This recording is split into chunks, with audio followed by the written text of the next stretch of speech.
माझे नाव काव्य प्रशांत भैरनाथ, इयत्ता 5वी, तुकडी फ. शिवजयंती आली की आपण तयारीला लागतो. अशाच एक महान व्यक्तीचा जन्म 19 फेब्रुवारी 1630 साली पुणे जिल्ह्यातील शिवनेरी या किल्ल्यावर झाला.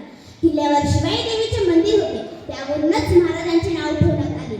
महाराजांच्या वडिलांचे नाव शहाजीराजे भोसले व त्यांच्या आईचे नाव जिजाबाई.